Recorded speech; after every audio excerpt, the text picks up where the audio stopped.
August 19, 1944. Wehrmacht Headquarters, East Prussia. Generaloberst Alfred Jodl examined the most recent intelligence gathered on the disintegrating Western Front. His analysts had determined the arithmetic of Allied supply chains now spanning over 400 miles from Normandy's beaches to the tip of Patton's rapidly moving Third Army. The Americans had outpaced their own logistics. Patton's progress would cease within days, possibly hours. No force could maintain such forward momentum without fuel. Stationed at Hitler's Wolfschanz base, Jodl evaluated what all German commanders knew from past campaigns. An armored division burned through 150,000 gallons of fuel per day during offensives. The Americans stood 400 miles from their supply bases. The outcome was unmistakable. Patton's Third Army was set to stall, affording the Wehrmacht a chance to regroup at the Seine and maybe hold the line until winter arrived. What Jodl did not realize was that, 125 miles away, 5,958 trucks were already heading east in a seemingly endless convoy, headlights shining in violation of regulations, delivering 12,500 tons of supplies per day. The Red Ball Express, a feat of logistics so bold that German doctrine never envisioned such a possibility, was about to overturn every German belief about mechanized conflict.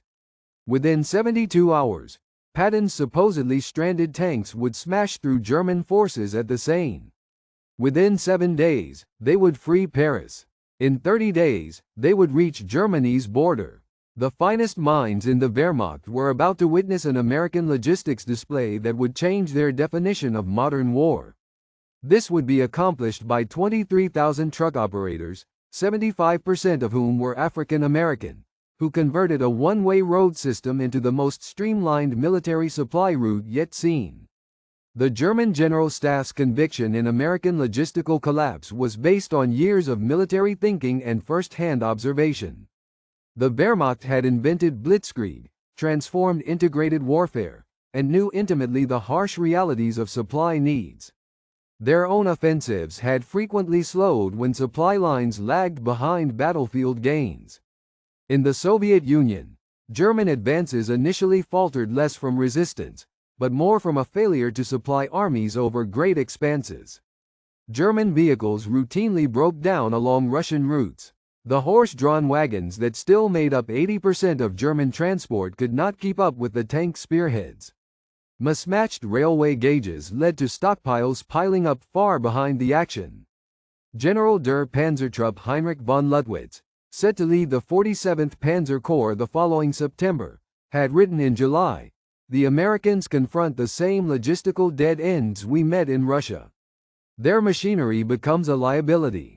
Every vehicle needs gas, shells, components. They've moved forward 400 miles in a month. History reveals what's next. Paralysis." German analysts methodically monitored U.S. consumption patterns.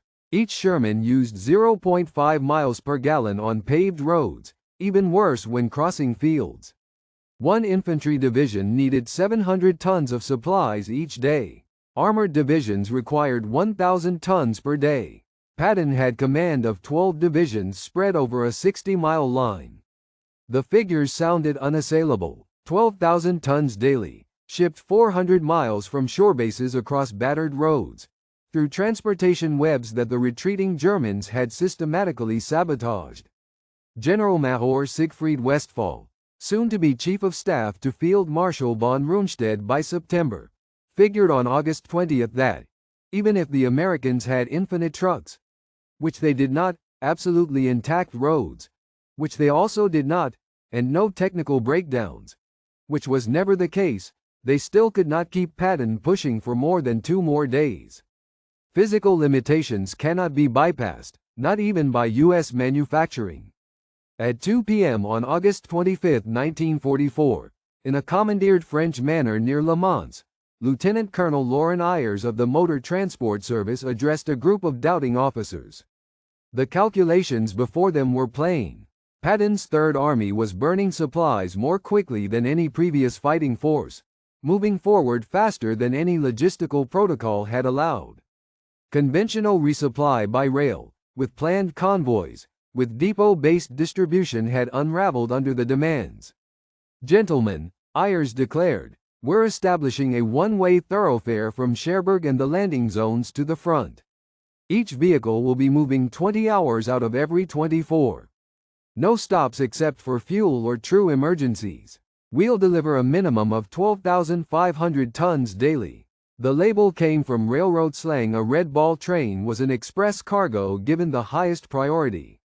The Red Ball Express would use the same rules: supreme priority, no holds, no exceptions. The technical details contradicted established German military principles. Two separate one-way roads were designated, with one used for fully loaded trucks advancing and another for empty vehicles returning. Operations continued around the clock with headlights turned on, disregarding the usual blackout protocols. There was a rule against stopping, except for refueling or in case of mechanical issues. Convoys departed every 5 minutes, sustaining an average velocity of 35 miles per hour. Mobile repair teams were stationed every 50 meters. Military police checkpoints removed any truck moving at less than 25 miles per hour. Colonel Charles O. Thrasher, in charge of the advanced section of ADSE within the Advanced Section Communication Zone, examined the anticipated figures. "We require 140 truck companies, at least 5,958 vehicles, with a 90% operational rate. That defies the principles of every logistics manual ever authored." Nonetheless, within a day and a half, the unattainable was achieved. On August 26, 1944, members of the 3,916 Quartermaster Truck Company boarded their GMCCCKW 2.5-ton transports, which they called the Deuce and a Half, ready with 105 mm artillery ammunition headed for Patton's forces at Melun, 300 miles to the east. The racial makeup of the Red Ball Express would have shocked proponents of German racial ideas. Out of the 23,000 drivers who would ultimately travel the route, about 75% were African American servicemen still serving in a segregated military. These individuals, barred from white-only restaurants and public places in much of the U.S., were powering the advance of the most renowned white general's army. The drivers rapidly established a unique subculture. They decorated their trucks with painted sayings. Patton's Bloodbank, Hitler, we're on the way. Detroit to Berlin Express. They instituted their own set of road rules. Slower truck drivers pulled aside immediately. Trucks that broke down were shoved off the road into ditches.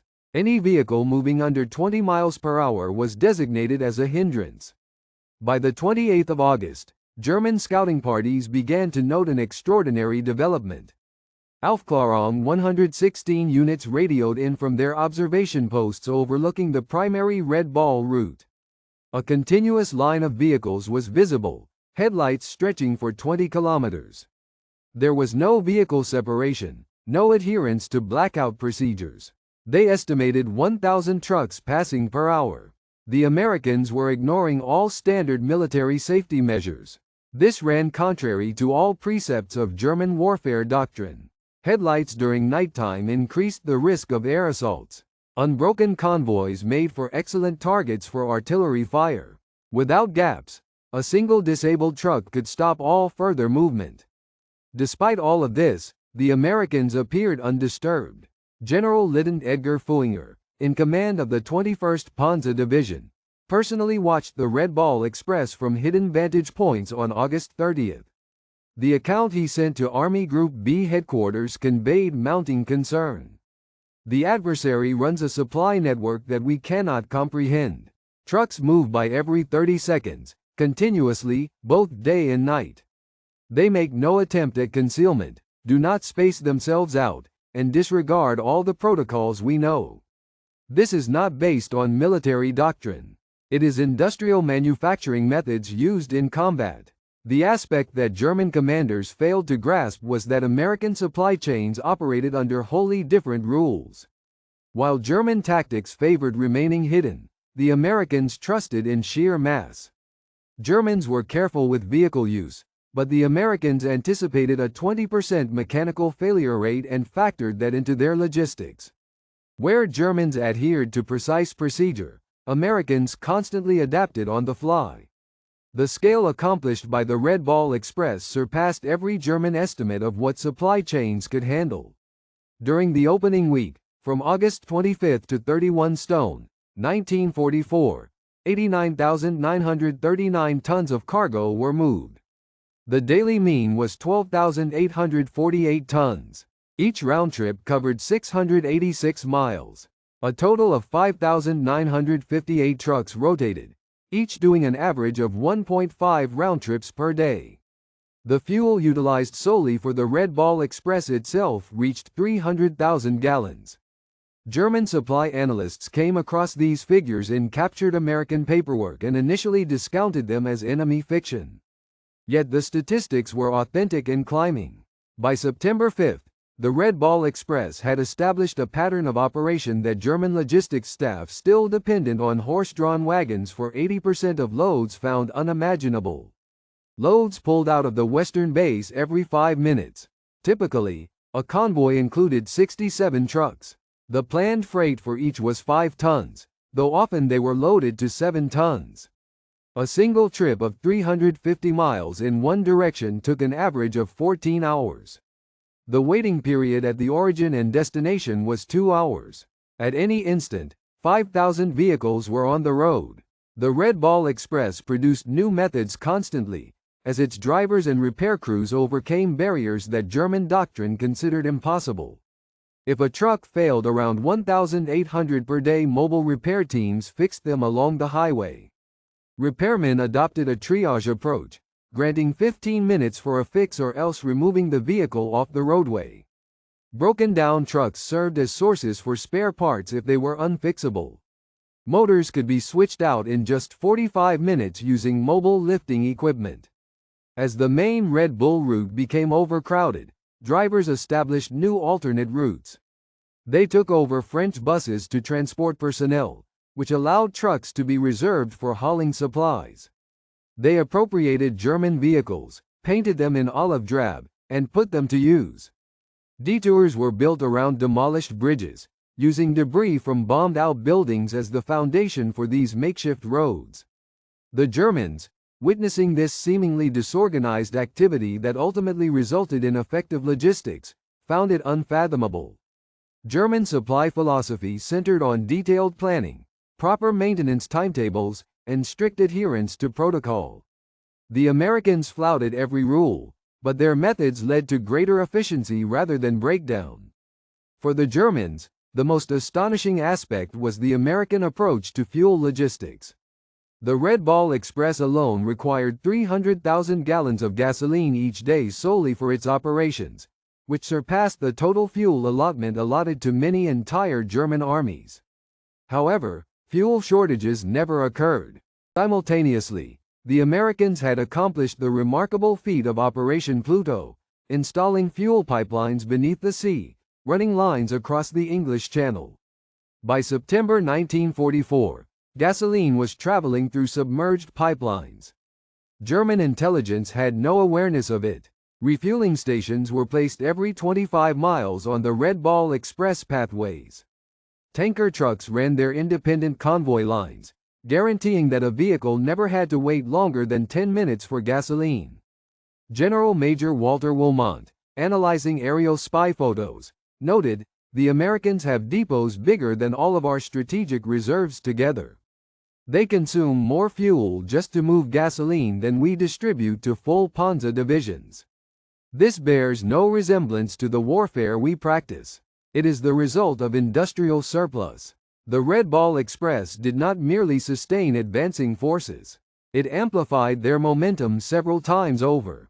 German doctrine estimated that tank divisions could manage a daily gain of 20 to 30 miles under perfect circumstances.